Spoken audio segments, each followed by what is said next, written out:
In Joshua 16-18, the battles have slowed down, but the mission isn't over. Now comes the moment of inheritance, when the people finally receive what God had promised generations before. But something surprising happens. Not all the tribes step up. Some delay. Some hesitate. Some complain. These chapters show us that even in seasons of blessing, we can fall into passivity, and that God lovingly pushes us forward. The allotment of the people of Joseph went from the Jordan by Jericho and ended at the sea. Joshua 16:1-3 Descendants of Joseph, his sons Ephraim and Manasseh, received their inheritance west of the Jordan River. The land is fertile and significant, including areas near Bethel and Gezer. But there's a problem. They did not drive out the Canaanites who lived in Gezer. Joshua 16:10 Instead of obeying God's command to remove the pagan nations, Ephraim allows the Canaanites to stay and uses them for forced labor. It seems practical, but it's dangerous compromise. Partial obedience is still disobedience. When we tolerate what God said to remove, we may feel safe today, but it will weaken us tomorrow. The rest of Manasseh, Joseph's other son, receives land next to Ephraim. This chapter celebrates a powerful moment of justice and faith. Zelophehad had no sons, but only daughters. Joshua 17:3 His daughters come forward and claim the land Moses promised them, Numbers 27. And Joshua honors it. These women were bold and faithful.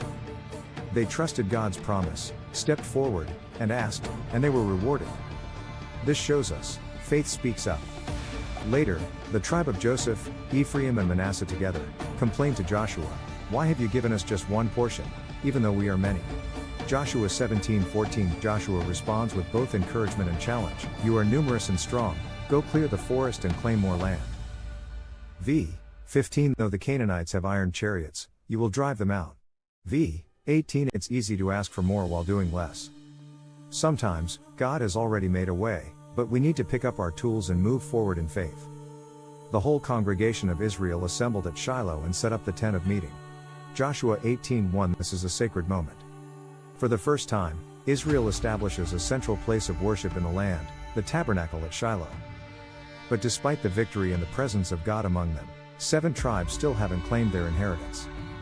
Joshua asks a tough question: how long will you put off taking possession of the land that the Lord has given you?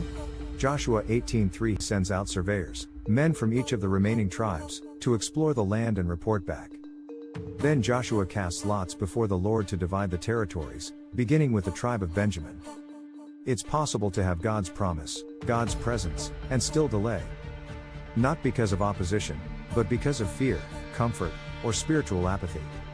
God says, "I've given it to you, now go and take it." Imagine having an inheritance with your name on it, already secured, paid for, and promised.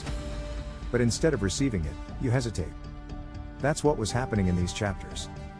The war was mostly won. The land was open. But some tribes just sat still. God used Joshua's leadership to lovingly confront their hesitation and push them toward what was already theirs. God's promises aren't passive. They require our participation. Joshua 16-18 is about faithful follow-through, about moving from God's promise to our personal possession.